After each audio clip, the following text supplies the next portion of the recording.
And as we're doing this, again, I hope you had a great day, and we'll get through this as painlessly as possible to then have you off and enjoy the rest of your evening. Okay. I'm going to grab our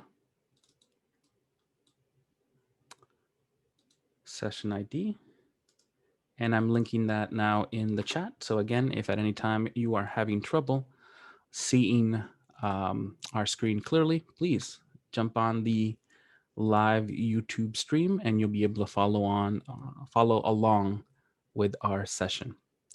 All right, so the first thing we're going to do is, since we're looking at Zoom settings, is we're going to visit the website lausd.zoom.us. I'm going to increase my screen size a little bit, make it easier for us to see. So again, that's lausd.zoom.us. And if it's the first time that you visited lausd.zoom.us, once you click sign in and you sign in with your single sign-on information, you'll be asked to verify your email, as well as sync or connect your regular account with your lausd.zoom.us account. You want to say yes to the sync option. Otherwise, you're going to experience some issues with the number of recurring meetings that you're going to be able to make, as well as being able to integrate this tool within Schoology. So again, we're going to go ahead and click on sign in. I'm already signed in with my LAUSD SSO. If, again, this is the first time you've done it and you're converting your account, you'll get that email to verify your address. Usually that email will come in within 2 to 5 minutes. Please check your spam and clutter folders if you do not find it immediately in your inbox. Otherwise, just give it some time, it'll show up. Please, in the meantime, just kind of experience the site with us. And like I said, everything that I'm doing right now is not only being recorded, but also there's a tutorial on the mrpara.org website for you to reference afterwards. All right, back to our Zoom settings.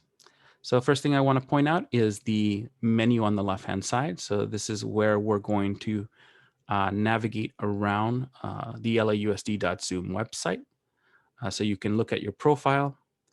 Once you've converted your account to lausd.zoom.us, if you go to your little avatar, which is your virtual representation on the upper right-hand corner, and click on that, you'll notice that now your account reads licensed. What that means is that your limitation on the amount of time that you can run a concurrent Zoom meeting has been removed, and you can schedule recurring meetings past 6 months, if I remember correctly, up to a year.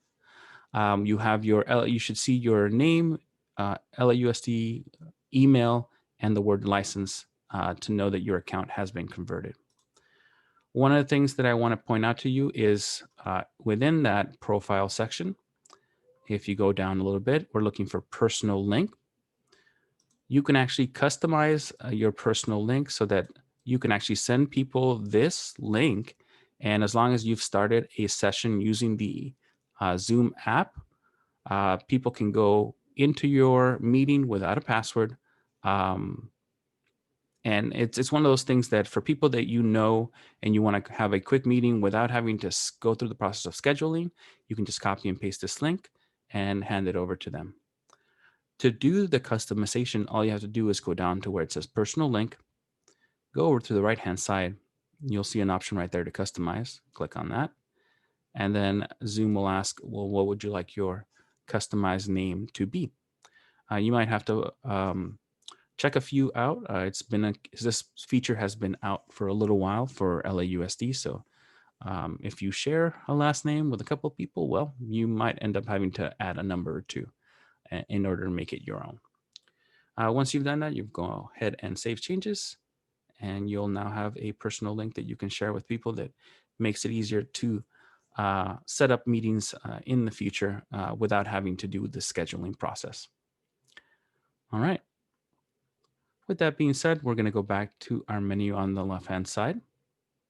and we're going to go ahead and look for the option of settings. Settings is right underneath recordings.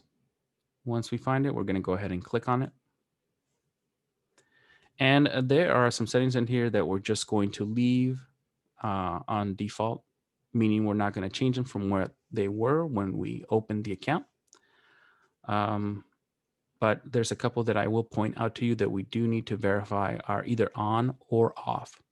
For example, the require a passcode when scheduling new meetings, you want to make sure that that is always on.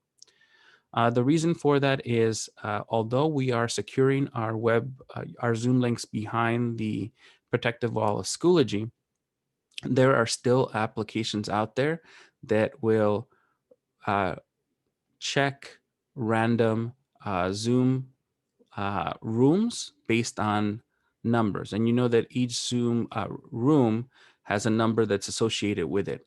So there is always a chance that someone can try to join your room at random if they're trying to cause some kind of chaos.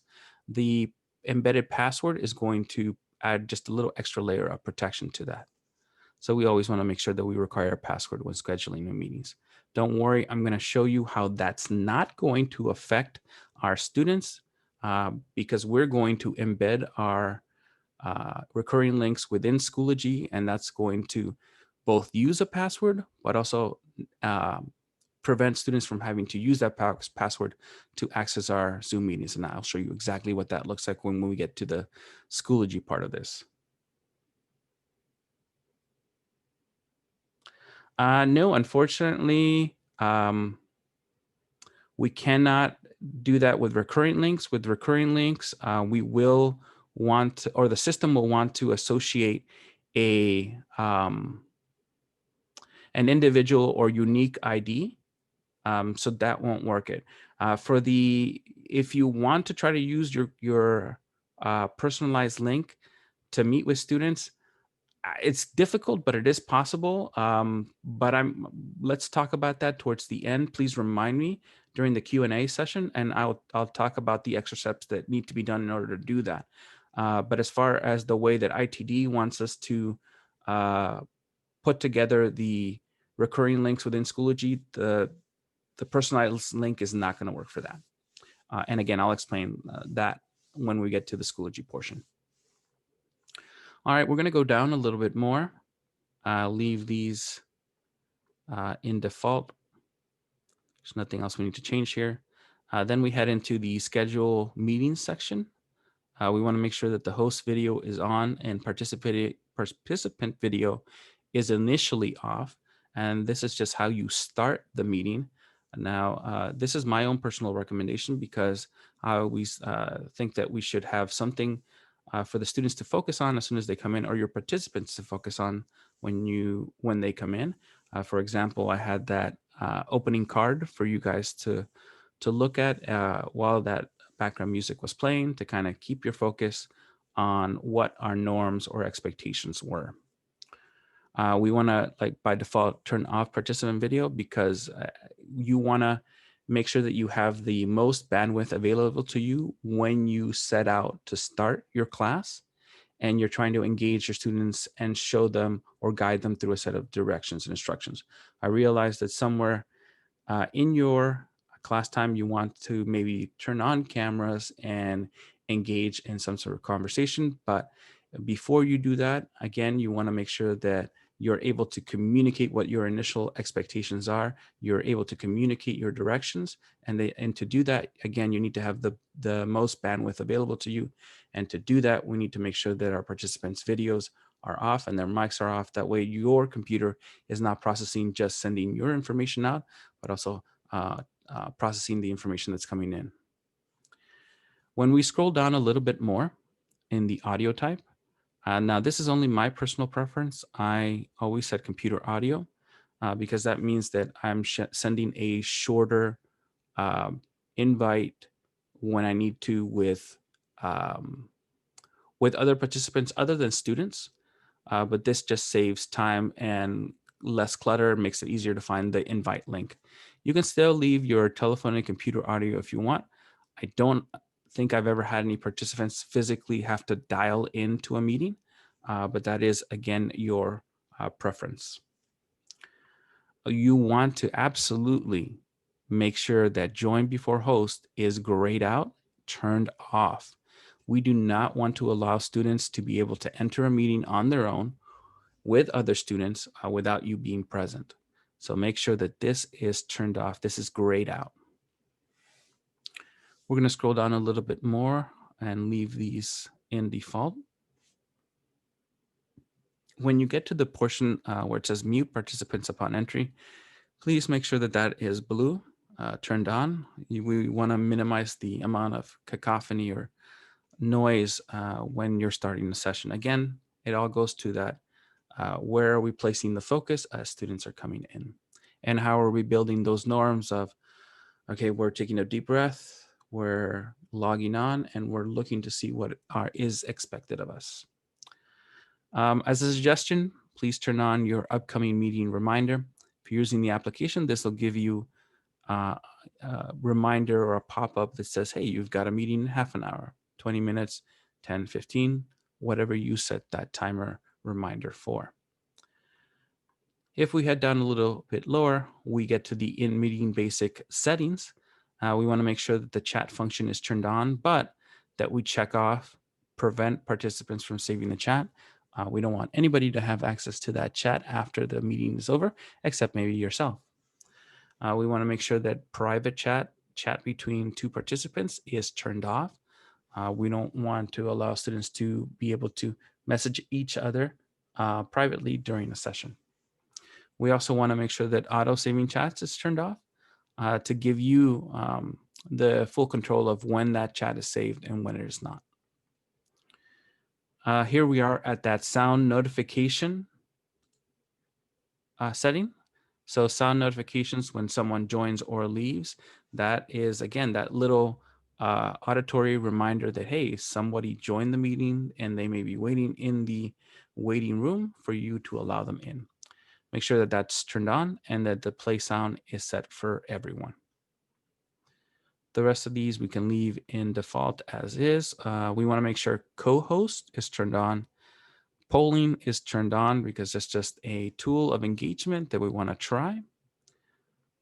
Screen sharing is on. However, we set the initial settings to host only so that I can share at the beginning, at the top of a meeting, but participants can't. You can change that easily, and I will show you how when we get into the practical use of Zoom.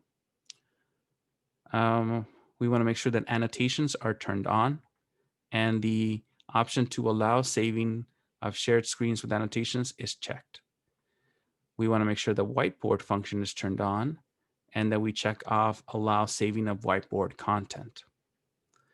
And if we go down a little bit more, we're going to leave these in default. If this should be turned on by default, but if it's not, please go ahead and allow. It says allow participants to rename themselves.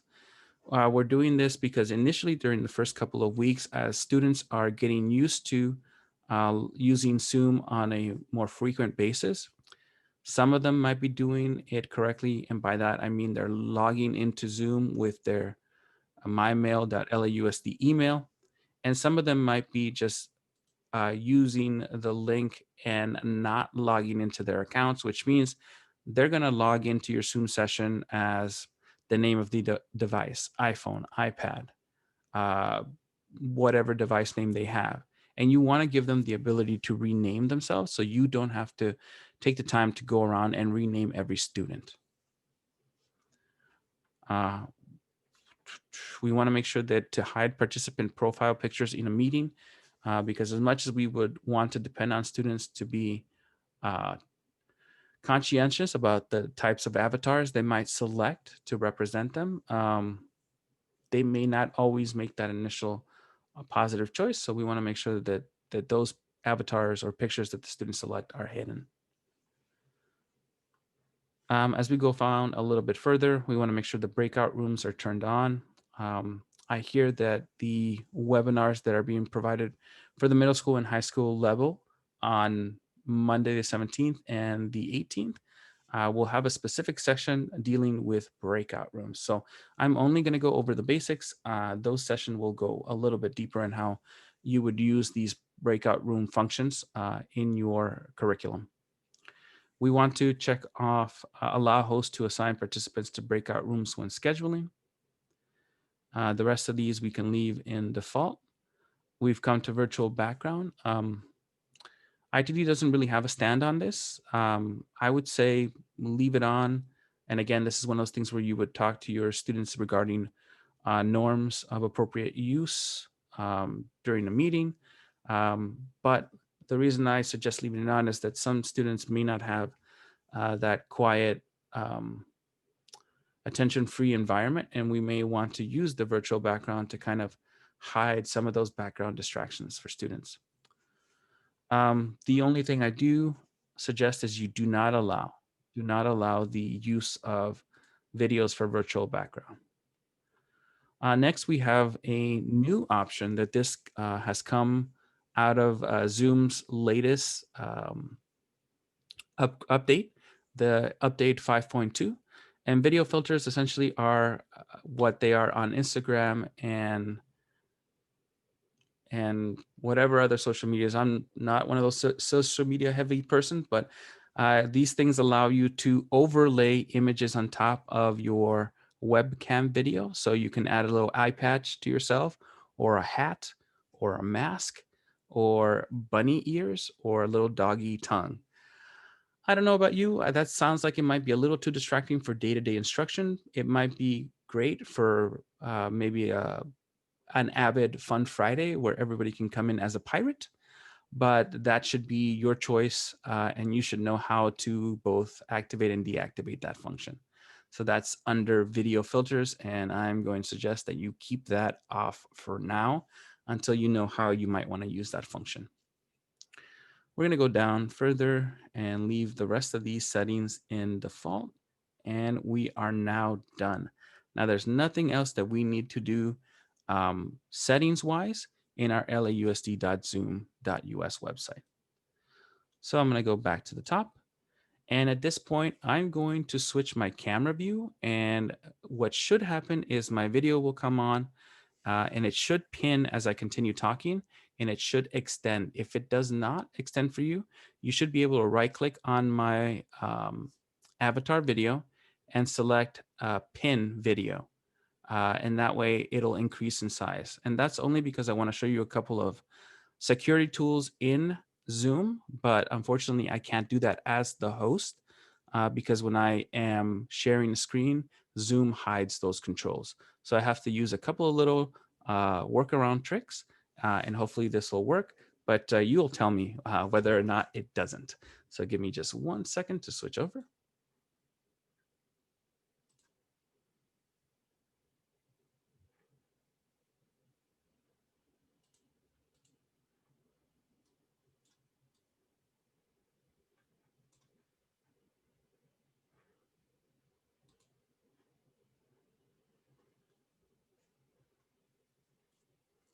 Okay, does everybody see the giant screen with the buttons at the bottom?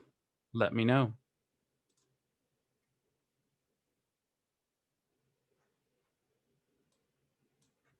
I'm going to check the chat. Yes, perfect. Okay, so this is what you're going to want to keep an eye out for. Oh, I didn't realize my little avatar was not speaking properly for me. Let me change that.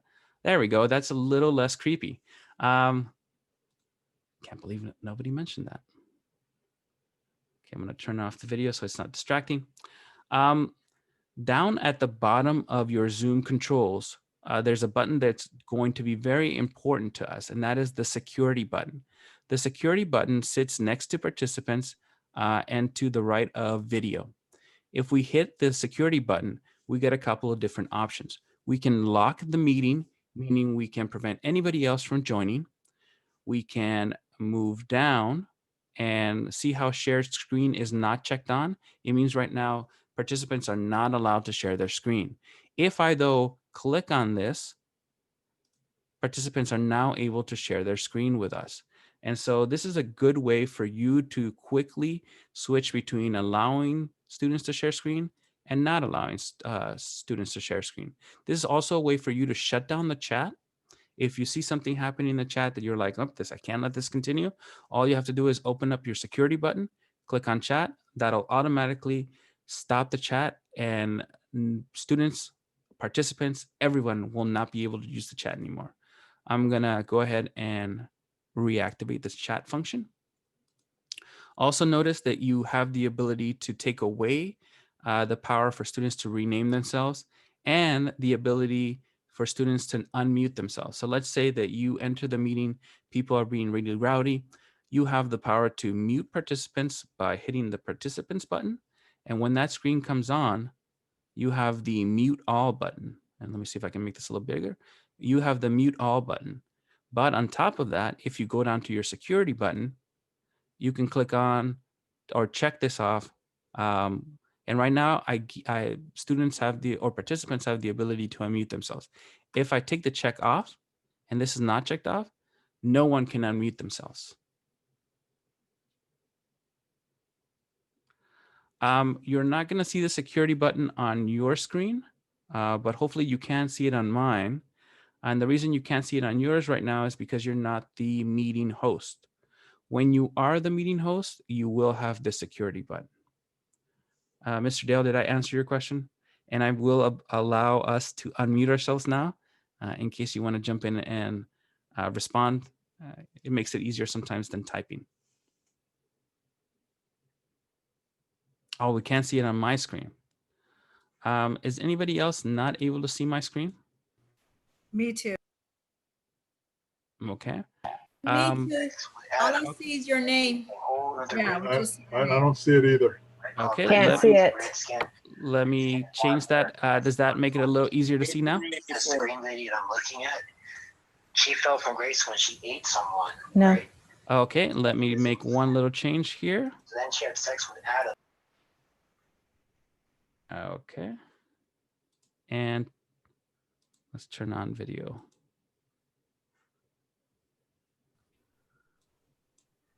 Oh, this is not.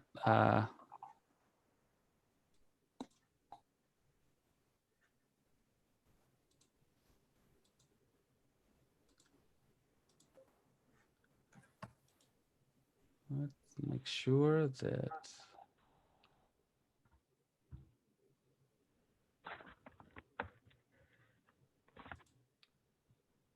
The virtual cam is turned on.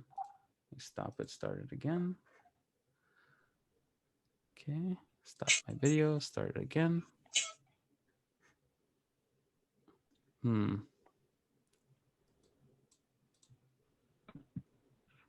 Still can't see it? No? Yes, maybe? All I'm seeing is intellectually curious. That's it. A picture of something. All right. Okay. All right. We'll come back to that. That's OBS has failed me today. It was working yesterday, but I guess it didn't want to do that today. All right. So we'll move on. And let's see if maybe I can bring out the Zoom meeting buttons. Now I'm able to see your screen. Mm-hmm. I'm looking to see if anybody's posted one with the security bar in it, and it doesn't look like any of the updated ones have been placed yet. That is unfortunate. Okay, no problem. I'll go ahead and create a how-to guide, and then we'll go ahead and review that at another time. So not to slow us down, we're going to go ahead and move forward and go to our next section, which is trying out some of the Zoom functions. So one that I'm often asked about is the ability to create poll questions. And the way we create poll questions is by using the lausd.zoom.us website. And we're going to go ahead and click on any of the meetings that are either occurring now or occurring in the future. So I have today's meeting right here. All I have to do is click on it. It gives me today's meeting information. And if I scroll to the bottom, I see the poll function. I see the poll function here, and then to the right, I see add. If I click on that add button, it'll allow me to add a poll question. And so I'm going to call this test poll questions. I'm going to enter my first question.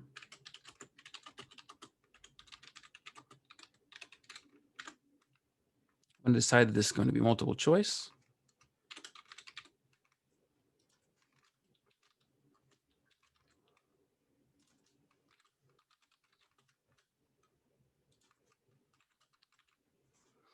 And then I have the option to continue adding questions if I want it. I only want the one question for now though, so I'm going to go ahead and click save.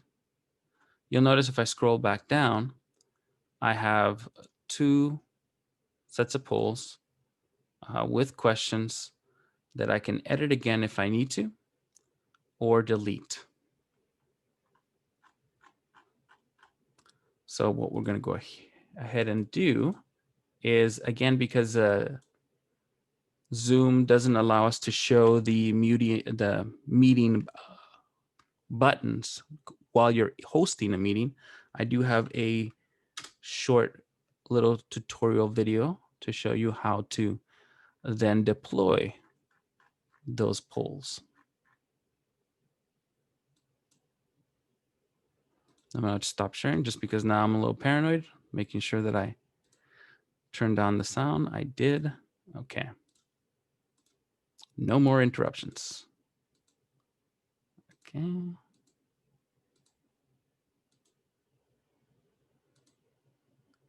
right.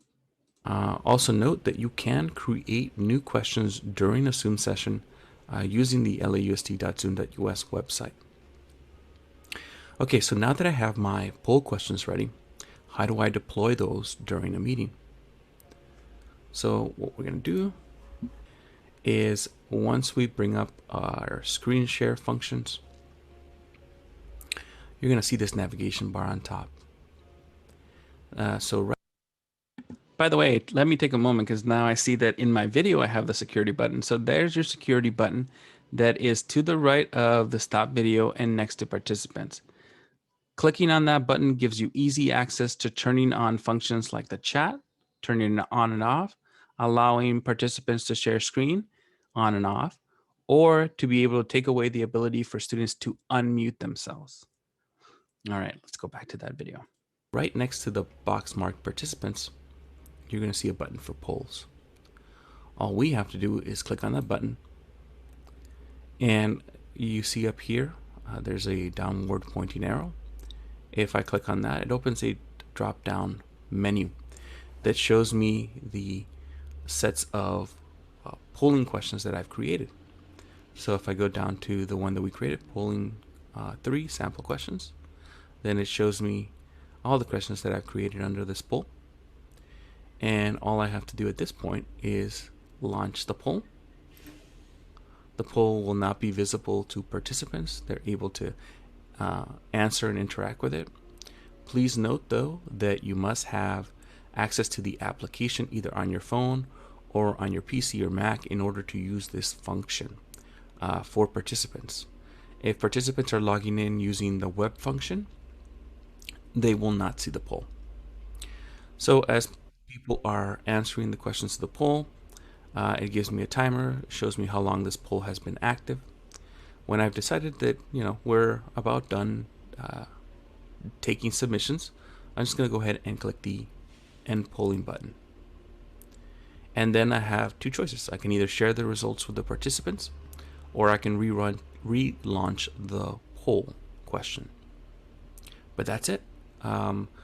The whole process of both creating, deploying, and sharing the results are just a mere set of buttons that are within the user interface that makes it very easy to use. Thank you for watching this video, and I hope you found it useful. All right, enough of that guy.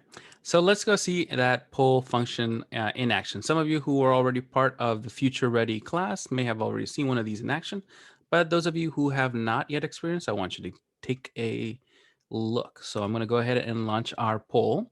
If you're using the Zoom app, you should see the poll now in front of you. Go ahead and interact with it, and we'll see how people are doing or feeling today.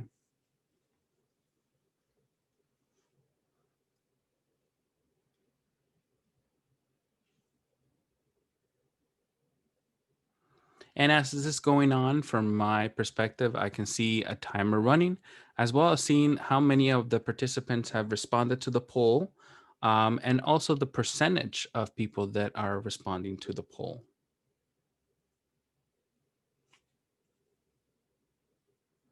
LAUSD_user has pointed out that there are poll functions in Nearpod. Yes, there are. And for some grade levels, you might even want to consider using a much easier Google Forms to conduct polls during class on Zoom. These are just different tools available to you. Some of them might be of easier access, but of course, they're not the only ones available. So if nothing else, we're just going again and trying to fill your toolbox with as many tools as possible, allowing you to practice with them, see what fits your personality, see what fits for your classes and your students, and you have the choice to select whatever you would like to use. We're just here to support. All right, so I'm gonna go ahead and share the results. Looks like a majority of us are feeling great or all right, and a couple of us are a little sleepy. I'm gonna tell you, I'm in that group right now. I feel you. I'm gonna go ahead and close this, and we're gonna go ahead and move to the next part, and that is annotation. So to try out the annotation function, I'm going to ask one of you to volunteer and share your screen.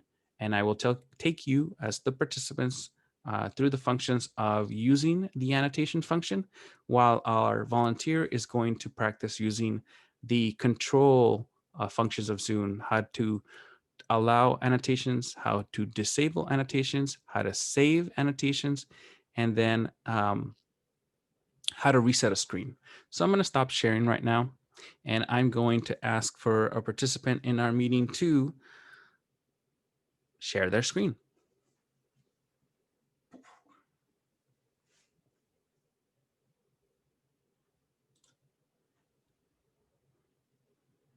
Don't be shy, just jump on in.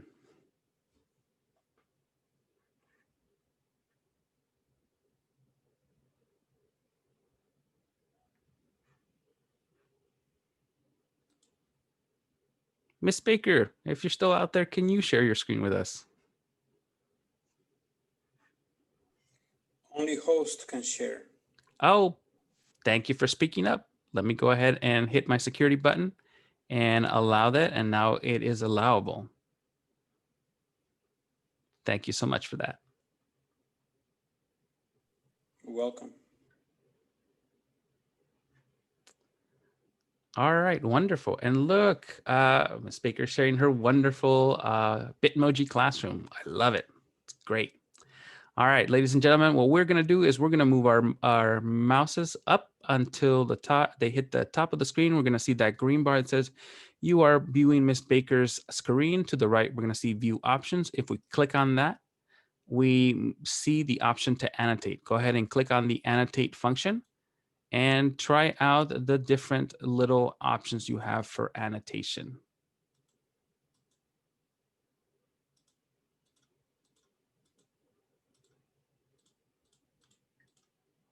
Put all these hearts around homework because we love homework.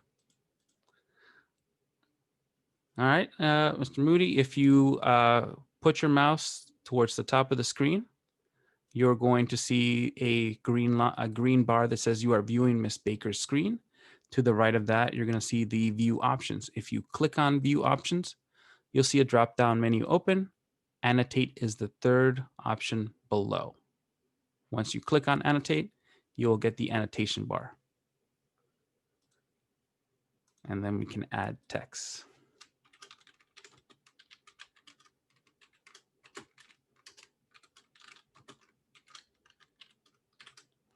And when Miss Baker gets tired of our shenanigans, then she's going to move her mouse up to the host tools.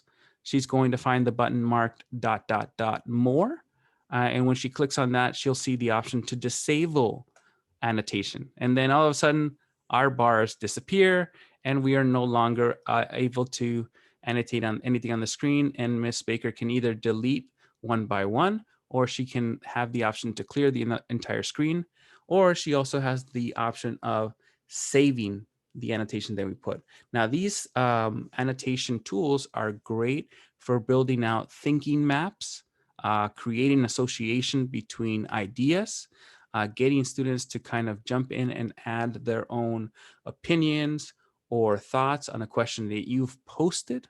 But if nothing else, they break up what seems like a very one-way communication function with Zoom. It always feels like it's either a one-to-one or one to the whole class. But in this way, everybody gets to kind of jump in at once. And I know it's going to be a little chaotic, but from that chaos, we're going to get some connectivity, some energy, some positivity that's going to help us kind of move in a positive direction during our courses. Thank you so much, Ms. Baker. I'm going to go ahead and take the screen control back from you and share my screen again. And now that we've talked about the whiteboard function and the annotation function, the only difference between the annotation function and the whiteboard is that if you activate the whiteboard, it just whites out the back of the screen. So let's say the good use for the whiteboard would be a graphic organizer that you can build out. Again, a thought map, something that helps students build association between ideas, where you want to visualize some things that maybe help to break down a difficult concept into its much easier to consume smaller components. All right. We've seen how we can use the chat to kind of interact with people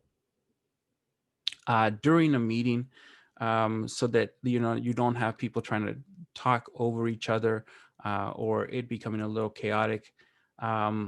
This is also great if you have a second monitor. So this is where I'm going to take a short moment to shout out Donors Choose. If you haven't yet used the site, or maybe have used the site but haven't created a campaign in a while, please consider going back into it. Right now, there are a lot of people whose eyes are on education and teachers, and they're seeing how we're working through with very few resources, but our innovation. And so there's a lot of people who are very generously giving to projects. I just had 4 projects funded over the last 2 months. My wife herself had a project that just posted yesterday. It posted at 8 a.m. and by 4 in the afternoon, it was already fully funded. So she just got herself a new printer scanner. So, I mean, take the time. It takes a couple of minutes. If you want some help writing out your campaign, please reach out to me or reach out to some of the colleagues of yours at your site who may already be using Donors Choose, but use the resource because it is very, very helpful. Okay, we're going to go back to our slide deck, and looks like we've covered everything we wanted to in section 2. So now we're going to go ahead and move on to section 3 and looking at what ITD is recommending we do to insert recurring Zoom sessions into Schoology. So I'm going to go ahead and navigate to lms.lausd.net.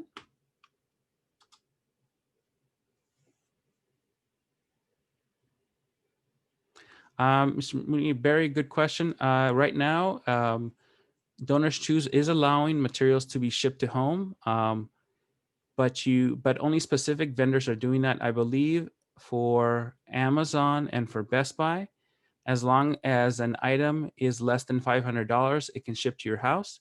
If it's over $500, it'll ship to the school site and you'll have to pick up from there. But I believe the other vendors will ship to an alternative address. Thank you, Miss Baker. She's very good with Donors Choose. She's got a lot of information, so hopefully maybe she'll lend us her her knowledge a little bit later on in the session.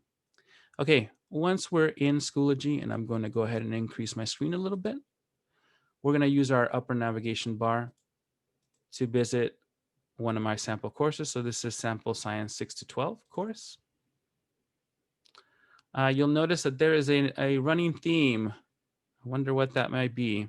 Anyway, the way that LAUSD wants us to go ahead and input our Zoom recurring meetings is using the external tool function. And I'm going to go ahead and delete this one and show you how we do that. We want to go ahead and in our material section, which is the first section that you come to when you open your course, we're going to look for the Add Materials button. It's going to open a drop-down menu, and we're going to go to Add File /link/external tool. When we do that, these three functions are going to pop up. The one we're interested in is the last one marked External Tool. When we click on that, we get this new user interface that opens up. The only thing we want to focus on is the tool provider at the top. We click on that, it opens a drop-down menu. We go all the way to the bottom and select Zoom Meeting. Again, tool provider, we want to open up the drop-down menu and select Zoom Meeting. Once we've done that, we want to set the title, and we want to make this very clear. We want students to start here, Mr. Parra's period 1 Zoom link. We don't need to fill anything else out except for the tool provider and the title. Then we'll go to the bottom, find our submit button, and click on that. Once we do that, we've created our link. We're going to go ahead and click on it with our left mouse button, hold it down, and that allows us to drag it and move it wherever we want. Now, because we said start here, and this is a very important tool, we're going to put it at the very top of our course. And once we have it up there, we're going to go ahead and click on it. And what that's going to do is it's going to open Zoom within Schoology. And now what we want to do, where that, I'm just deleting that so it doesn't confuse us. What we want to do is schedule a new meeting. The topic is already set, which is the course name. And we just have to set our recurrence. So we want our recurring meetings to begin on August 18th. And whatever time period 1 is scheduled at your site, please refer to your site schedule. Mine is going to start at 8:30 and is going to be 45 minutes. Okay, next thing I want to do is I want to mark recurring meeting because I don't want to create these every week. So I'm going to change my recurrence from daily to weekly. And we want to make sure that we set the dates that the class will be meeting. Again, refer to the schedule that your site has selected. Our site is meeting on Mondays to odd classes or odd periods, 1, 3, 5, and then even periods 2, 4, 6 on Tuesday. So since this is period 1, I'm going to be seeing kids on Monday and on Wednesday. I'm sorry, forget about the Smart Support Day. On Tuesday and on Thursday. And we're going to go ahead and send our end date to the furthest date of the semester, which is December 18th. We want to make sure that our security password is checked. Again, we need that extra level of security, but don't worry, students won't need to enter that password. That really is more to keep people away who you do not want to enter the meeting. As I said, it is my preference, but I recommend you highly to keep your video on when you start your session and turn off participant videos to conserve bandwidth. To set computer audio, make sure that enable join before host is not checked. We do not want students to be able to start a meeting without you there. We want participants to be muted upon entry. And then the other very important part of this scheduling is the alternative host. For most school sites, the alternative host is either going to be an administrator or the SAA. And I'll tell you why. An alternative host is the person that you're naming that can start your meeting. So it's the only other person that can start your meeting and allow participants to come in. So the alternative host for our purposes is the person who, in case you're out and not able to start your meeting, the alternative host will start your meeting and hand off to the substitute, make the substitute a co-host. So this is somebody who is going to be in charge of your meetings other than yourself. So that's why it's either going to be an administrator or your SAA. But please check with your site administrator to see what they have decided as far as who you're setting as your alternative host. Once you've set your alternative host, all you have to do is click save. And your sessions are saved. If we go back to materials and click on start here, then you as the teacher can start your session from within Schoology by clicking start. And Zoom will go right into the meeting.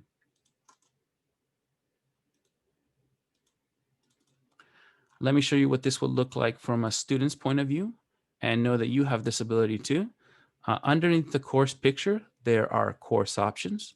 And of course, you have the ability to view course as. And so all you have to do is select the student, and you're able to see this course as a student would. And so when they click on start here, they see all of their meetings. All they have to do is click join. And as long as you have already started your meeting, that they will be placed in the waiting room, ready to join the meeting. A question was asked that came in on our chat that says, do I have to do this for each period, or can I do this for periods 1 plus 2 biology, periods 4, 6 chem in groups? Unfortunately not, and that's just because of ITD's recommendations that this external tool be done for every available period in your course section. For the elementary groups, though, they are using only one Zoom link, and they're just renaming their Zoom links as an assignment. But that's because their access is a little different than ours. But the ITD figures that middle school and high school students can deal through the process of hitting external tools and selecting the date, and it being very meticulous. Next question, do we want students to access Zoom via Schoology, or can we send a link via Classdojo or the app on their device? No, so that's the other recommendation ITD has set out, is we do not want to send direct links to students through any other application, and really anything where you can send, and I'll show you, let me exit out of here.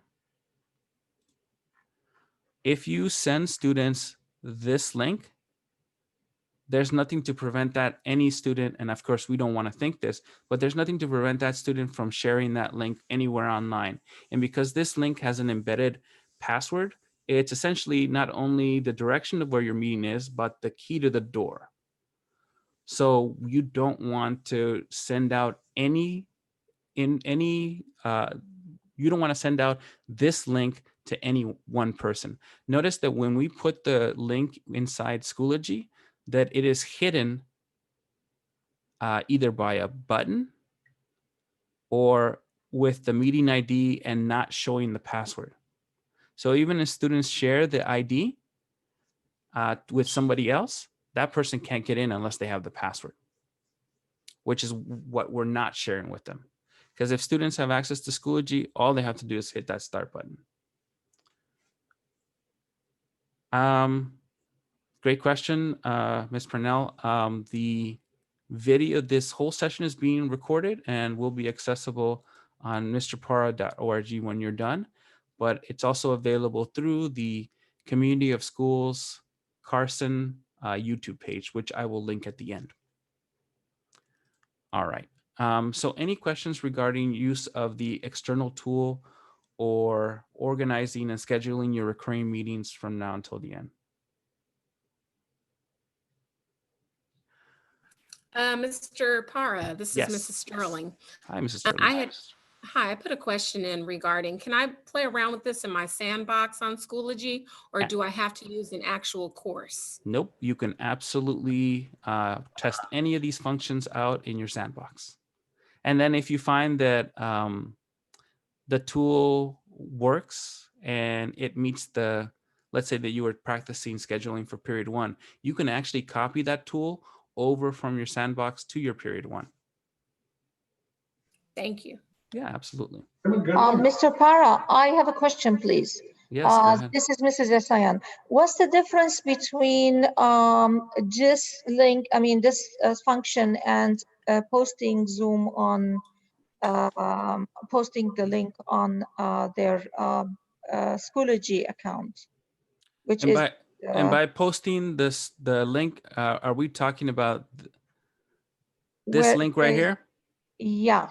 Yeah, well, the difference is that with this one, you're essentially handing kids the way to get to the meeting and to enter with the passcode that's already embedded. And unfortunately, this means that kids can copy this, paste it, put it out on the internet. Because during last year, when we started the actual Zoom classes, Mhm. I was sending it as an email to them. Plus, I was putting it as a post on Schoology. Is Yeah, that safe? that is no longer allowed. ITT does Okay. not want us to send that information out that way. I'll Oh. show you a way that you can send it in an email without the link being shown. Mhm. But you want Schoology to be your primary way So for this is students the to access safest. it. This Yes, is this is the way. safest. Okay, You got it. no problem. Thank you. No problem. Ms. Santiago, see, I teach first grade. Will littles be accessing Schoology via QR code? No. So what happens is the littles will be using a different link, and let me show you from my sample K5 course. So littles with their parent support will be accessing their links through an assignment. And the reason why that works for the little ones is because when you go to the main page, as soon as the student logs in with their QR code, they won't see all this because they won't have so many assignments in. They'll just see start here, Mr. Para's first grade Monday meeting. When they click on that, there'll be a link right here. And this one is the visual link.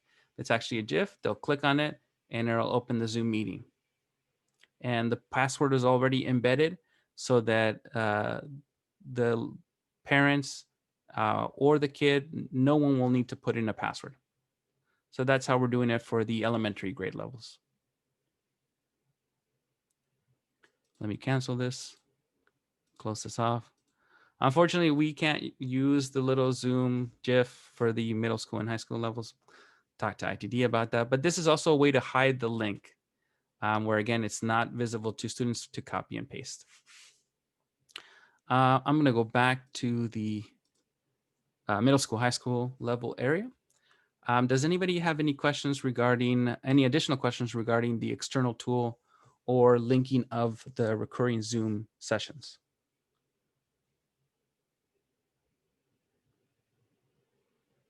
No? Okay. Then I'm going to talk a little bit about this little guy down here. So he is not just an incredibly lively GIF, but he is also a redirect button. So right now he's redirecting to the Stanford History Education Group website, but he can be set to send students wherever. Same thing with my easy button set down here. These two felines are each sending you to different places. The first one was sending people to the Sheg website, and the other one was sending them back to Schoology. Is anybody interested in finding out how to create easy buttons so that students can better or more easily navigate around Schoology? Yes? Okay. All right, so in order to create these buttons, all we have to do is open up a Google Doc. And so there's a shortcut that you can use. It's called DOC, which is just abbreviation for document dot new. All we're telling Chrome is, hey, Chrome, please open a new document. And that's exactly what Chrome is going to do. I'm going to go ahead and increase the size of the screen a little bit. And now we're going to use the insert image, search the web. And I'll do that again. So that's insert image, search the web.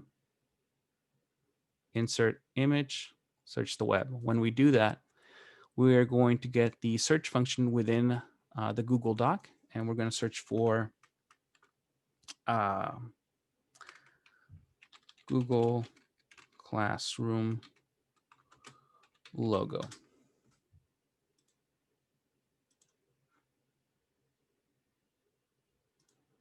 Okay, and I'm going to resize this so it's a little more button size. And all I have to do now to finish making my button is find a address or a location that I want to navigate to. So let's say I want my students to navigate to classroom.google.com. Well, if I already set them up with a classroom, I can actually even redirect them straight into the classroom. But for this example, I want my button to go to classroom.google.com. Well, I'm going to highlight the address, right click on it, copy. When I go back to my document, all I have to do is click on my image, right click, and then I'm going to go down to the option to link. I get this box that opens up. I right click, paste the link that I copied, classroom.google.com, and hit apply. Again, I'm going to click on my image. I'm going to right click to open up this menu. I'm going to go down to the option mark link. I'm going to paste in where I want this button to go, and I'm going to apply. Now I'm going to create one more button, but this one is going to be a little more jazzy. To do that, we're going to use the Jiffy extension, or you can also use the Jiffy website. And I'll move away from cats for the time being, and I'll use dogs. And I'll use these clapping dogs. And what I need is I need the location of where this very amusing picture exists. I'm going to right click copy. I'm going to go back to my document.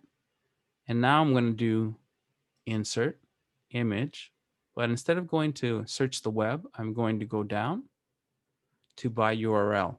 And all you're doing when you do this is you're telling Google, hey, I have the address of an image that I want you to get for me. So I click on that. It says, okay, where's the image? So I paste the link, which is the address. Google is going to say, yep, I found it. Where do you want me to put it? You insert. And all you have to do is click on it. You get these blue little squares. You click on one, hold down the left button, and you can drag it to resize it. And now to make it a button, we follow the same steps we did for this. So let's say we want to link News ELA. Or maybe we want a specific News ELA article.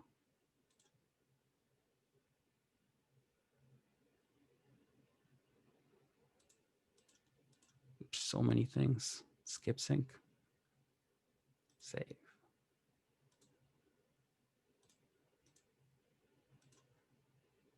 Science.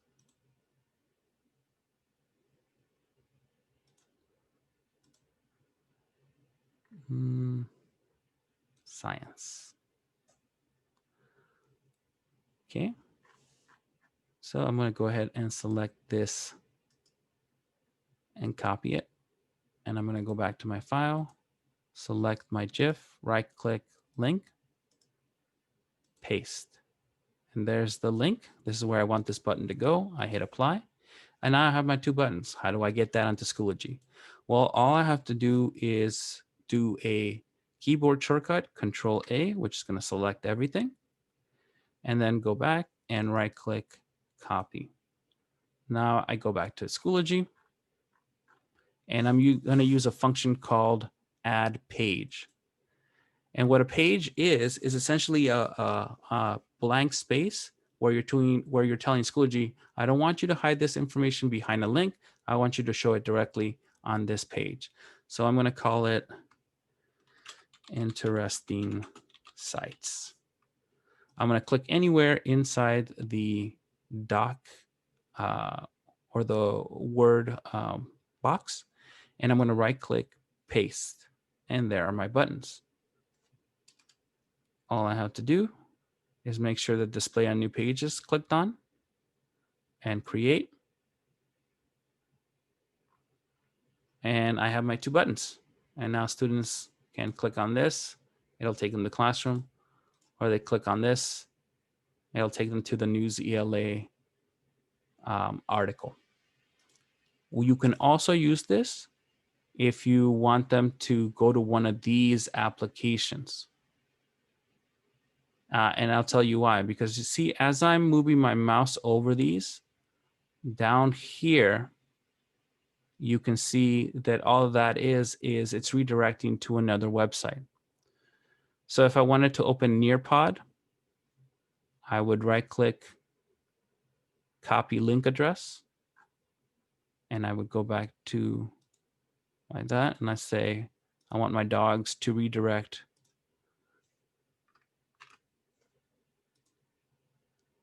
to that application. So now I'm going to select, copy my new buttons,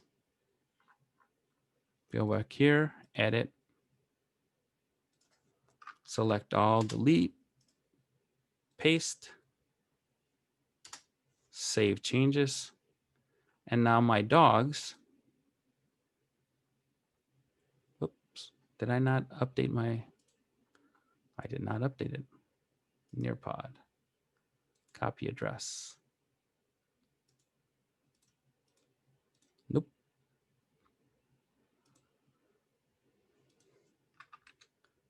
Paste, I'll copy, delete, delete, add materials, add page, paste, easy buttons. Make sure that I hit display on new page, create, and then I click on this, and now it's going to open Nearpod. And the only reason you would want to do this is if it's hard for students to find stuff in this left-hand navigation, and you want to make it easier for them, then you would create these buttons and put them at the top of your site so they know. And you can create your own buttons. If I go back up here, I have the option of using insert drawing. And I can just create a shape, a square.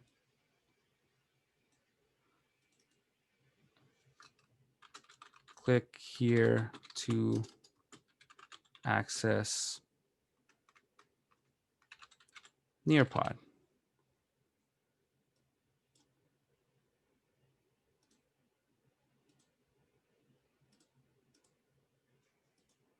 Save and close. And I would follow the same steps. Right click, link, paste the link of Nearpod, copy link,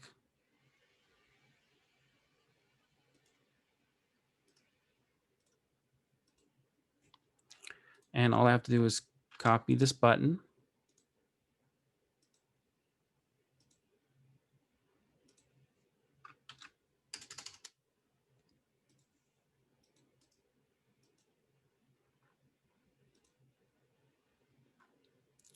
and now if students are having a hard time finding information on the left-hand side, all they have to do is click here, Nearpod opens.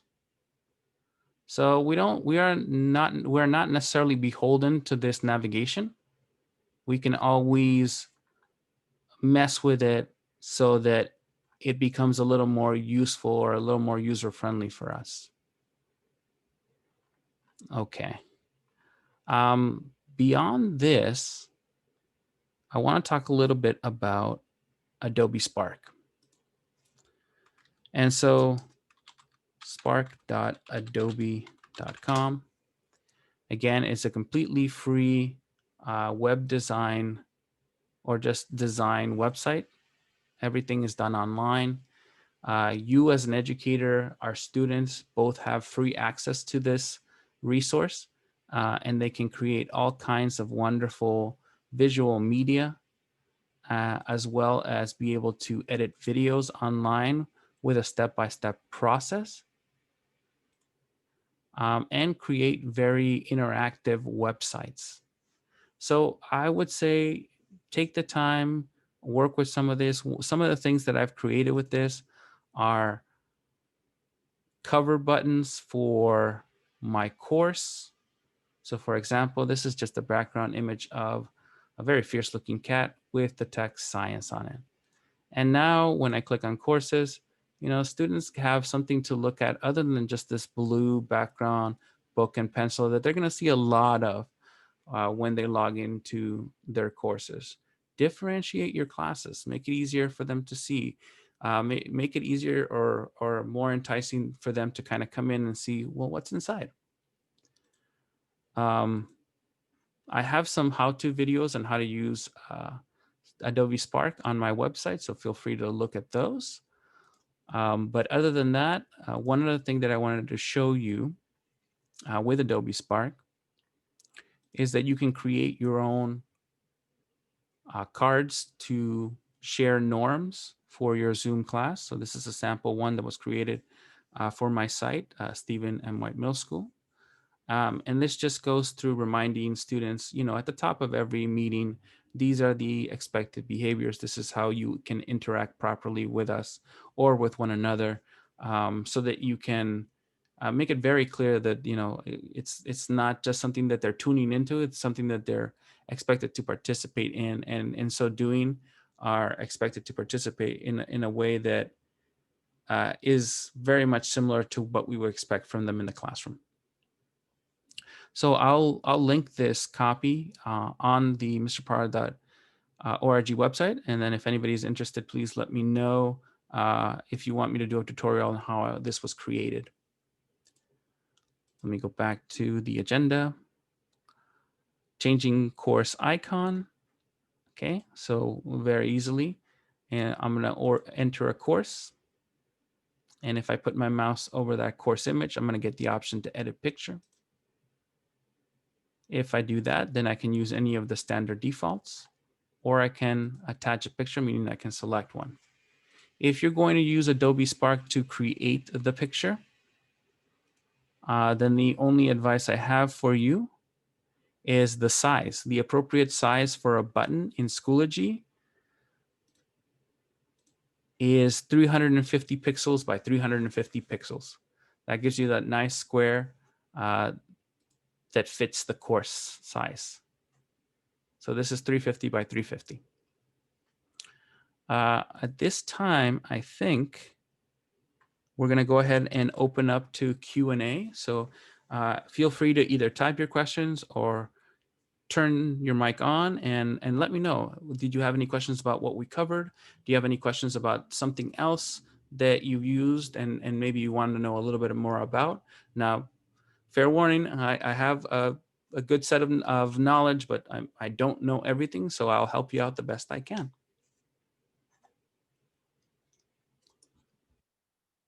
Thank you. You're quite welcome. Again, if you don't have any questions, then you're more than welcome to call it a night. I hope you got at least something useful out of this, something that you'll be able to take back and share with your colleagues. And if nothing else, that's the one thing I ask, is that if you see anything useful here, anything that you can adapt, please share it with a colleague. That's how we're really going to be helping each other out, is by sharing this information as much as possible. Mr. Parra, I do have a question.